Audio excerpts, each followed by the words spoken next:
À cette époque, c'est à ça que Dieudonné Tanguy Mwandi ressemblait. Après sa fonction militaire, le matricule 6557 est renvoyé à la gendarmerie à l'escadron numéro 1 à Yaoundé. Et c'est là que les événements du 6 avril 1984 le trouvent. Mais le 13 décembre 1983, il constate un fait inhabituel. Tout le matin, un bataillon de la main de terre sont positionnés dans ces marchés Mélin là, Carrefour là. L'ex-classement blindé est derrière. Ça suscitait des émotions, des interrogations. Donc, il y avait la suspicion ouverte. L'ancien sportif de haut niveau dans l'armée est au courant d'un coup d'État planifié, mais deux camps s'opposent sur le mode d'action. Ça devait passer le 20 mai 1984. À la Sadat, on voulait cribler la tribune présidentielle le jour-là qu'on a fait à Hockey. Mais il s'est passé quelque chose. Entre eux, il y avait une divergence. Ceux qui ne voulaient pas verser le sang et ceux qui voulaient verser le sang, ils sont passés au vote. Et ceux qui ont dit qu'il n'y avait pas de sang étaient majoritaires. Ils ont changé la date et qui m'ont fait par surprise. Ces multiples demandes a rencontré le chef de l'État sans veine.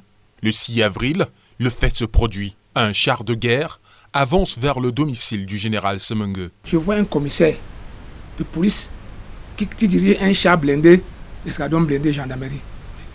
Et du coup, je dis, mais monsieur le commissaire, vous faites quoi dans un char gendarmerie? Nous, on vient ici parce qu'il y a nos patrons ici. Il dit, non, on va atteindre Semengue, c'est le con. Et puis, vous, commissaire, vous voulez atteindre un général, chef d'état-major des armées, dans quel monde on a vu ça? Si vous voulez faire autre chose, faites ça bien, moi ça ne me surprend pas. C'est un coup d'état, je suis au courant. Mais prenez un officier, mais un lieutenant pour l'arrêter, il n'y a pas de problème. Mais finalement, il dit, en tout cas, on va l'arrêter, il va aller même où? Ils ont tourné, ils ont décroché. Quelque temps après, le soldat d'active prend son courage et décide d'aller à Obéli, à la base des putschistes pour inspecter l'arsenal de l'ennemi. Alors, je vois qu'ils ont mis un mortier 130 avec lequel tirer les obus en ville, mais ne découpez pas. J'ai fait la marche là, personne ne m'a arrêté. C'est là qu'ils trouvaient qu'il y avait 50 postes de garde.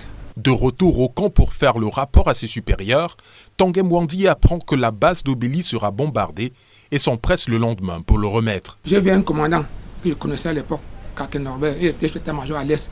J'ai dit merci, venez. Il est venu pour le rapport que retournez à la délégation. Je vous accompagne, monter le circuit, allez, donnez ça à Kono. Elle remarque qu'il était DCC. Allez lui donner ce rapport aussi. C'est mauvais que j'étais oublié, voici. Selon lui, son rapport a permis de déjouer ces tentatives de coup d'État. Mais depuis lors, cet adjudant-chef major à la retraite n'a toujours pas eu la reconnaissance de la nation, malgré toutes ses démarches. Le pays était en plein danger de péril. Donc la nation camerounaise me doit beaucoup de choses dans l'histoire. C'est donc, j'ai suivi que voilà, PM, déchargé le 17 mars, ils ont pris rien dit. J'ai écrit encore sur l'État sur couvert Mendef pour la médaille de vaillance. On n'a rien dit.